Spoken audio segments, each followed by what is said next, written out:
Good morning, class. This is your English teacher, Miss Bisan. Today, our goal is to learn how to make inferences.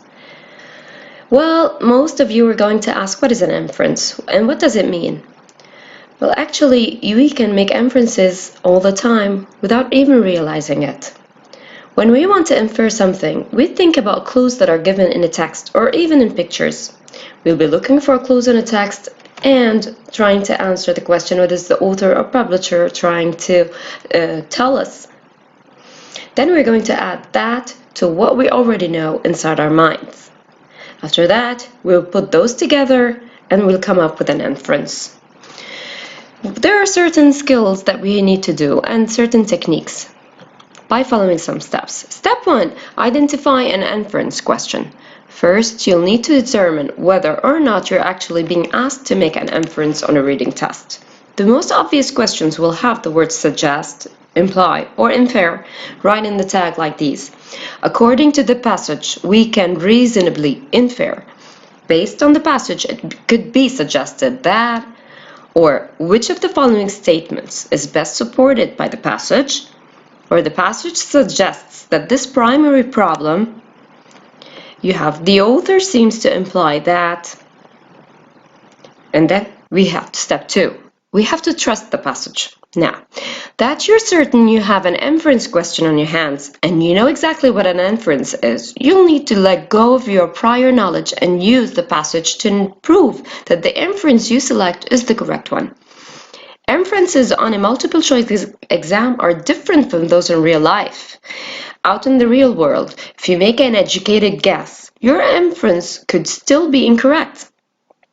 But on a multiple choice exam, your inference will be correct because you'll use the details in the passage to prove it.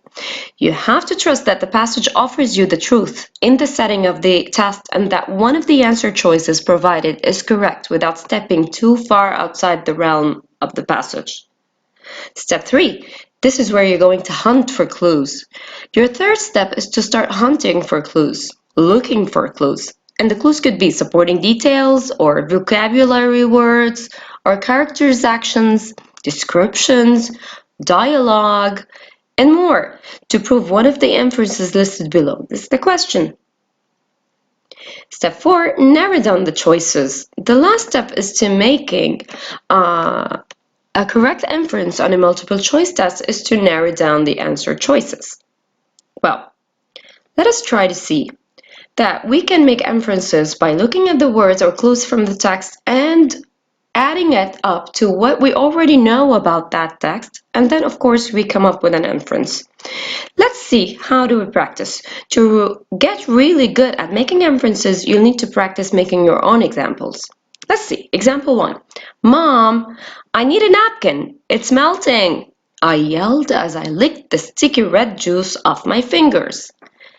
Now you're going to ask, what is the girl or the boy, whatever, is trying to get her mom to do? She needs a napkin and she's saying it's melting. Well, what could be melting? Why does she need a napkin for? And then we look at the words I yelled. It means the girl or the speaker is really urgent in wanting things as quickly as possible. And then the speaker is licking the sticky red juice off his or her fingers. Well, that's a very, very important one. What could be sticky? What could the things that are running down the fingers and it's, let's say, red juice and it's sticky and it's kind of melting and they really need the napkin to wipe them off?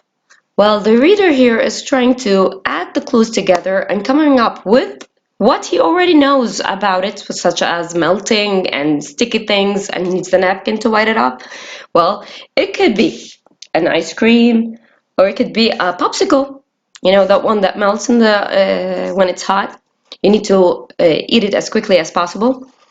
So the reader here, it comes up to a conclusion that it could be an ice cream or a popsicle, whatever, that can run, it can melt, can stick to the fingers if not wiped quickly. So the reader doesn't have to look for words that the writer has to give him. No, the writer gave him clues and the reader comes up with that. Now, another example is, can we please go to see the elephants first? I asked as I walked through the gates. Now, what is that? What do we see? And you are going to ask, where do we see elephants in the first place? Where do we see elephants? Well, I can figure this information out without having to read the author's words because the author didn't even tell me that. But the reader is going to conclude and ask himself questions. What are the clue words given? Elephants, can we see the elephants first? And the writer is going through the gates. It means he's leaving. And he needs to do something before he leaves.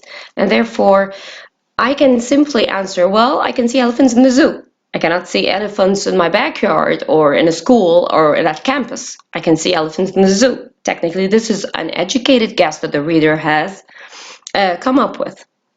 So, technically, this is how we make inferences, by reading between the lines, by digging for clues, and seeing what we are looking for. I hope you understood from this PowerPoint, guys. I want you to read the comprehension sheet that I have sent and answer the inference questions after you have read the PowerPoint really well. And good luck with everything, guys. See you.